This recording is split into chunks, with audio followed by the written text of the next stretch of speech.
যেসব নারীর ওপর কোরবানি ওয়াজিব। কোরবানি শুধু পুরুষদের জন্য নয়, ইসলামের বিধান অনুযায়ী সম্পদশালী নারীর ওপরও কোরবানি ওয়াজিব হয়। অনেক সময় সমাজে ধারণা করা হয়, পরিবারের পুরুষ সদস্য কোরবানি দিলেই নারীদের দায়িত্ব শেষ হয়ে যায়। অথচ শরীয়তের দৃষ্টিতে যদি কোনো নারী নিসাব পরিমাণ সম্পদের মালিক হন, চাই তিনি বিবাহিতা হন, অবিবাহিতা হন, চাকরিজীবী হন কিংবা গৃহিণী, তাহলে তার ওপরও কোরবানি ওয়াজিব হতে পারে। আল্লাহ তাআলা বলেন, আপনি আপনার রবের উদ্দেশ্যে সালাত আদায় করুন এবং কোরবানি করুন। সূরা কাউসার আয়াত ২। বিশেষত নারীদের কারো কারো কাছে অলংকার বা সঞ্চিত অর্থ থাকার পরও কোরবানি ওয়াজিব হওয়া সম্পর্কে অজ্ঞাত থাকেন। ফলে সচেতনতার অভাবে একটি জরুরি ইবাদত থেকে তারা বঞ্চিত হন। অনেক সময় পুরুষের আর্থিক দায়িত্বেই কোরবানি সীমাবদ্ধ রেখে নারীদের সম্পদকে বিবেচনায় আনা হয় না, যা শরীয়তের দৃষ্টিতে গ্রহণযোগ্য নয়। মহানবী সাল্লাল্লাহু আলাইহি ওয়াসাল্লাম বলেন, যে ব্যক্তি সামর্থ্য থাকা সত্ত্বেও কোরবানি করল না, সে যেন আমাদের ঈদগাহের নিত্যেও না আসে। সুনানে ইবনে মাজাহ, হাদিস ৩১২৩। এ বাস্তবতাকে সামনে রেখে প্রয়োজন কোরবানি ওয়াজিব হওয়ার ষোড়ই মানদণ্ড সম্পর্কে সচেতনতা বৃদ্ধি। নেসাব, মালিকানা, সময়সীমা ও প্রয়োজনাতিরিক্ত সম্পদের সংজ্ঞা ও ব্যাখ্যা বুঝতে পারলেই কোরবানির বিষয়ে একজন মুমিনের অবস্থান স্পষ্ট হবে। এখানে কোরবানি ওয়াজিব হওয়ার বিষয়টি সহজ ভাষায় তুলে ধরা হল, যাতে প্রত্যেক মুসলমান নিজের অবস্থান নিরূপণ করে যথাযথ ইবাদত পালন করতে পারেন। সামর্থ্যবান প্রত্যেক নরনারীর ওপর কোরবানি ওয়াজিব। শরীয়তের ভাষায় সামর্থ্যবান বলা হয় যার নিসাব পরিমাণ সম্পদ আছে। ওয়াজিব হওয়ার শর্ত সহজ করে বললে, যার ওপর যাকাত ওয়াজিব, তার ওপর কোরবানি ওয়াজিব। প্রত্যেক প্রাপ্তবয়স্ক, সুস্থ মস্তিষ্ক সম্পন্ন স্বাধীন মুসলিম নরনারীর ওপর কোরবানি ওয়াজিব।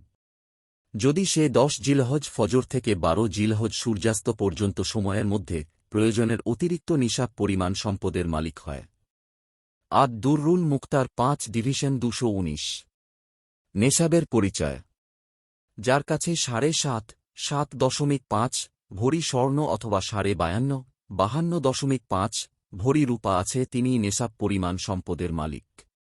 একইভাবে যার কাছে ৫২ তোলা রূপার মূল্যের সমপরিমাণ অর্থ বা এমন প্রয়োজনাতিরিক্ত জিনিস থাকে যার মূল্য ৫২ তোলা রূপার মূল্যের সমপরিমাণ বা বেশি হয়, সে নেসাব পরিমাণ সম্পদের মালিক। কারো কাছে যদি এই পরিমাণ স্বর্ণ, রৌপ্য বা টাকা পয়সা না থাকে যেগুলো কোনো একটি পৃথকভাবে নিসাব পরিমাণ হয়, কিন্তু প্রয়োজন অতিরিক্ত একাধিক বস্তু মিলে ৫২ তোলা রূপার মূল্যের সমপরিমাণ হয়ে যায়, তাহলেও তার ওপর কোরবানি করা ওয়াজিব। যেমন কারো কাছে কোরবানির দিনগুলোতে অল্প ১ ভরির কম স্বর্ণ ও ১,০০০ টাকা আছে, যার কোনো একটিও পৃথকভাবে নেসাব পরিমাণ নয়, কিন্তু সামান্য স্বর্ণের মূল্য ও ১,০০০ টাকা একত্র করলে ৫২ তোলা রূপার মূল্যের বেশি হয়ে যায়। তাই তিনি নেসাবের মালিক বলে গণ্য হবেন এবং তার ওপর কোরবানি ওয়াজিব হবে। মহানবী সাল্লাল্লাহু আলাইহি ওয়াসাল্লাম বলেন, প্রত্যেক পরিবারের ওপর প্রতি বছর একটি কোরবানি রয়েছে। সুনানে আবু দাউদ, হাদিস ২৭৮৮। নারীদের জন্য সতর্কতা। সমাজের বহু নারীর ওপর কোরবানি ওয়াজিব হওয়ার পরও তারা অজ্ঞতা বা অসতর্কতার কারণে কোরবানি দেন না। স্বর্ণ ও রূপার অলংকার অথবা কিছু অলংকার ও কিছু নগদ অর্থ থাকার কারণে তাদের অনেকের ওপরই কোরবানি ওয়াজিব হয়ে যায়। তাই এই বিষয়ে তাদের জন্য সতর্কতা অবলম্বন করা আবশ্যক। মনে রাখতে হবে, কোরবানির মূল উদ্দেশ্য শুধু পশু জবাই করা নয়, বরং আল্লাহর প্রতি বান্দার তাকওয়া ও আনুগত্যের বহিঃপ্রকাশ। সামর্থ্য থাকা সত্ত্বেও অবহেলা করা অত্যন্ত গর্হিত কাজ। তাই প্রত্যেক মুসলিম নারী যেন ইব্রাহিম আলাইহি ওয়াসাল্লাম ও ইসমাইল আলাইহি ওয়াসাল্লাম এর আত্মত্যাগের শিক্ষাকে হৃদয়ে ধারণ করে আল্লাহর সন্তুষ্টির উদ্দেশ্যে কোরবানি আদায় করেন, এটাই হওয়া উচিত আমাদের প্রত্যাশা।